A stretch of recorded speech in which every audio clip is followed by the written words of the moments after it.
welcome to our interview series on skillActz. It is my privilege and pleasure to invite today Tina Jain. She is the co-founder and COO of 3E Solutions that does acceleration of startups with technology partnerships.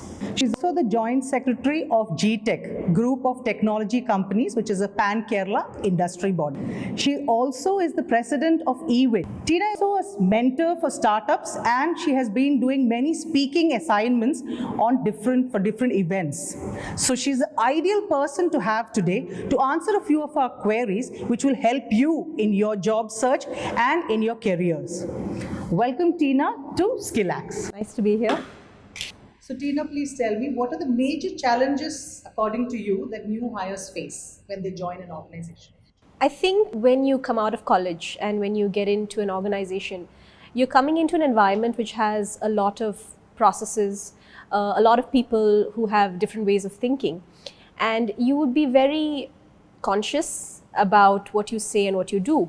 And what I have found new joinees facing as a problem is that if they're stuck with some work, if they have difficulty in something, they don't necessarily approach someone and ask them for help. And what they would do instead is they would sit with the issue for a couple of hours. So the better way to go about it would be just to ask for help. You know, don't be self-conscious, just get the help you need so that you can do the work you need to do.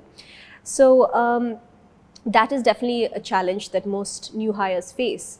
The other thing is in following through on corporate processes and policies, because every organization you go to, there are different rules. So being able to comply with those rules, being able to be consistent about following processes is really important, because that is how you would improve your skills as an individual.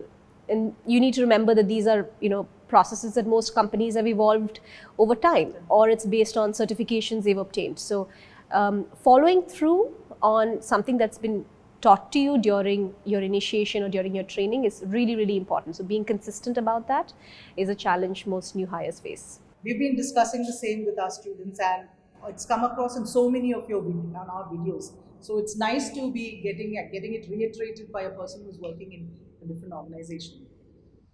The other question that I have is, faced with two candidates who are equally, say, qualified, how do you make the selection? What are the criteria that you look for? That's actually a really interesting question. And I think for most people who are doing recruiting, they would agree with what we follow in our company.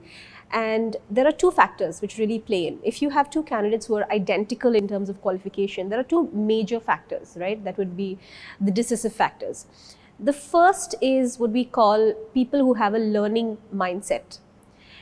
And if you look at the IT industry for an example, so in the last, say, 5 years, the technology landscape has dramatically changed. It's changed so much. So nowadays, when you hire someone, it's very rare to find someone who actually has the skill that you're trying to hire for.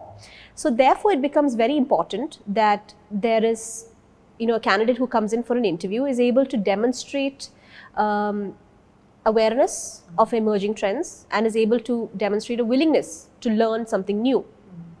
I think there's nothing that companies value more than people who are able to show that they've put in their personal time towards picking up a skill.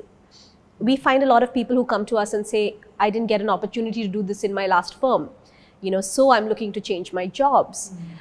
For us, that's not a very, very valid statement, because if you're interested to learn something new, you need to show the initiative, you need to learn it on your own time, because that's what separates somebody who has a learning mindset and someone who doesn't. And the second aspect is the likability factor. So when you go into an interview, it's really important that you go in well-groomed, you go in with good communication skills and a very positive attitude, because recruiters today, they're really trying to build a team of people who have very positive mindsets, that would be team players and who would be the brand ambassador for the company. There is a lot of interaction that you need to do with people outside your organization, with customers, even your interaction with people inside the organization. So that likability factor is definitely something that plays a role into this. So faced with two candidates who come with the same degrees, the same qualifications, these these would be the two. Thank you. That's very interesting, and I'm sure the viewers who are watching and listening to you will get a lot of tips to be, maybe they'll get the job the next time they go for an interview. Thank you very much, Tina. It was Thank you for having me. a pleasure to have you on skillActz. Hope you like this video and will like and share it. Please subscribe to our channel by clicking on the link below. You can watch many videos on our channel skillActz. Bye for now.